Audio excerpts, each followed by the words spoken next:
You're listening to 2BBB Community Radio Bellingen, and this is the start of a brand new segment called Don't Get Me Started. And I'm sitting here, as I will every week, with Mr. Nicely Done.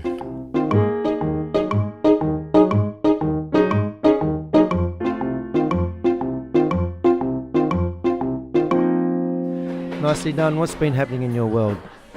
Nothing. Seriously? Absolutely. Oh, I'm building a death ray. Tell me about the death ray, because it is the council throwout at the moment, isn't it? Yes, and I found the plans on the internet. You get a rear projection television set and you pull it to pieces, and inside you'll find a Fresnel lens, which is like one of those plastic magnifiers that you put over print to enlarge it. And anyway, this one's as big as a very big television set, and I'm going to concentrate the sun's rays and melt my neighbour's front door. Is there a reason that you need to melt your neighbour's front door? Yeah, he's a jerk. In what way, Mr. Nicely Done? Look, how long does this program go for? As long as you like. He's just a nasty, cranky, despicable, vindictive, smelly, rude... I could go on, but I'm running out of adjectives. There's one thing about living in town. You can't choose your neighbours, can you? You can't choose your neighbours, no. Have you tried some sort of road to peace? Every time I do, I throw up a little bit in my mouth just thinking about it. So there's no peace plan ahead? No. It's like Israel and Palestine. It's not going to stop. It'll never happen. So let's talk about Mr. Nicely Done. Yeah. How did he end up in Bellingen? How did I end up in Bellingen?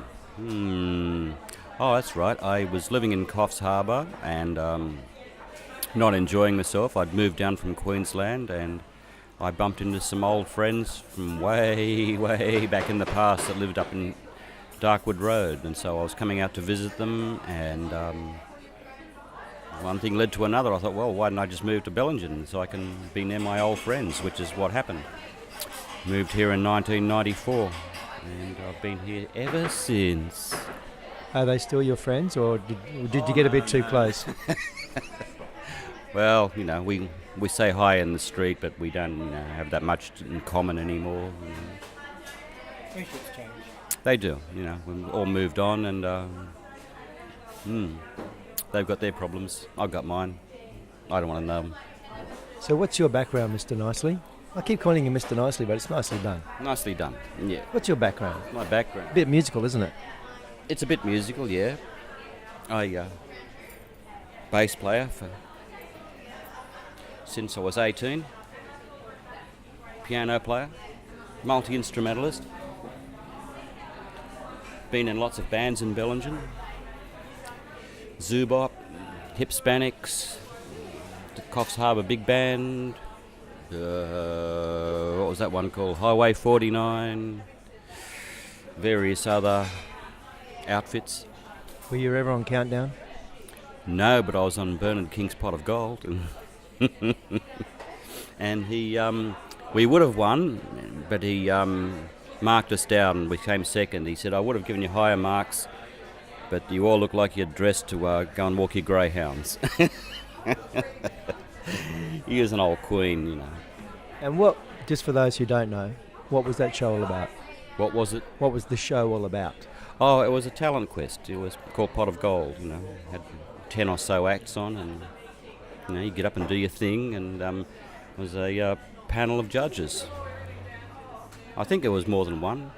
But anyway, Bernard King was sort of like the head judge, and yeah, we were dressed like we were going to walk our greyhounds. And we were dressed at the height of fashion for the time, we had really cool body shirts on and flares, and our hair was clean and tidy. So what else have you done in your life apart from music? Were there any other career paths that you took? Yeah, I drove taxis in Sydney for 15 years. Oh, you must have a lot of stories. That's why I'm bitter and twisted. How does driving a taxi for 15 years make you bitter and twisted, Mr. Nicely Done? Well, you just meet so many idiots, and they're sitting right next to you, and You've got to put up with them, and they, you get all sorts of people, especially at 3 o'clock in the morning, and people with a head full of alcohol.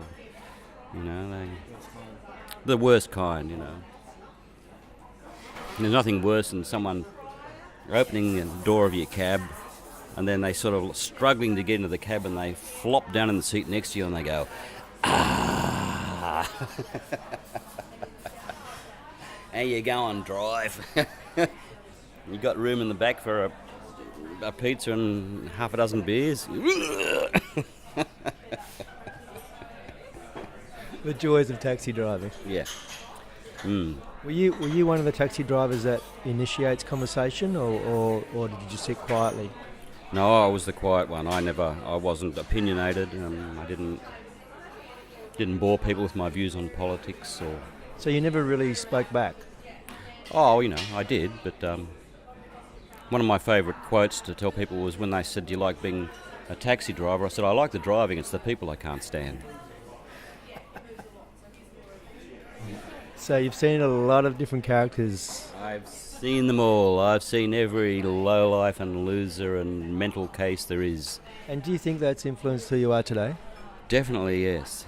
I still have dreams about Sydney roads and travelling on Sydney roads, because I went up and down every one of them about 100 times.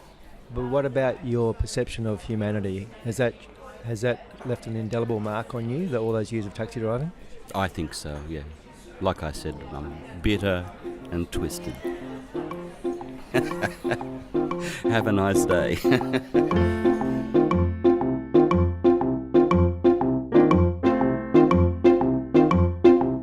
You've been listening to Don't Get Me Started on 2BBB FM, Community Radio Bellingen. Stay tuned for next week's episode.